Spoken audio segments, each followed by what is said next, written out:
ગુજરાતમાં વરસાદે થોડો વિરામ લીધો છે, પણ આવનારા દિવસોમાં હજુ વરસાદ થવાના એંધાણ વર્તાઈ રહ્યા છે. અંબાલાલ પટેલના જણાવ્યા અનુસાર નવરાત્રી દરમિયાન ગરમી સાથે વરસાદી માહોલ રહેશે.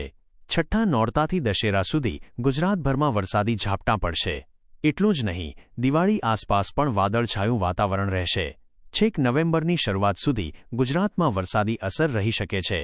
ગુજરાતની આસપાસ 2 વરસાદી સિસ્ટમો એક્ટિવ છે, જેના કારણે ભારેથી અતિભારે વરસાદની સ્થિતિ સર્જાઈ છે. નવરાત્રિમાં વરસાદ આવવાની શક્યતા અંબાલાલે વ્યક્ત કરી છે. નવરાત્રિ દરમિયાન પહેલા ગરમી અને બાદમાં વરસાદ પડી શકે છે. આમ, છેક છઠ્ઠા નોરતાથી દશેરા સુધી વરસાદ આવી શકે છે. 12મી-18 સપ્ટેમ્બર દરમિયાન વલસાડ અને ડાંગમાં 10મી-20 મીમી વરસાદ ચાલુ રહી શકે છે.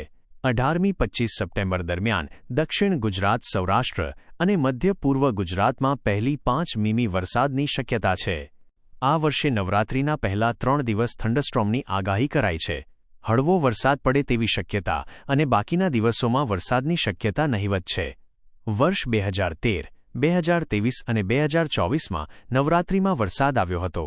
ચોમાસું સપ્ટેમ્બરના અંત સુધી લંબાઈ શકે છે. આ વર્ષે અરબી સમુદ્ર કે બંગાળની ખાડીમાં અપર એર સાયક્લોનિક સર્ક્યુલેશન, લો પ્રેશરની સિસ્ટમને લીધે ચોમાસું લંબાવાની શક્યતા છે, જેને કારણે સપ્ટેમ્બરના અંત સુધીમાં વરસાદનું જોર યથાવત રહી શકે છે. ખાસ કરીને આ વર્ષે 21મી-24 સપ્ટેમ્બર વરસાદી ઝાપટાથી લઈને હળવા વરસાદની શક્યતા છે. ત્યારબાદ વરસાદની શક્યતા નહિવત છે. જો કે વરસાદ પડશે તેની પૂરતી અને સ્પષ્ટ માહિતી 19મી-20 સપ્ટેમ્બર આસપાસ આપી શકાશે.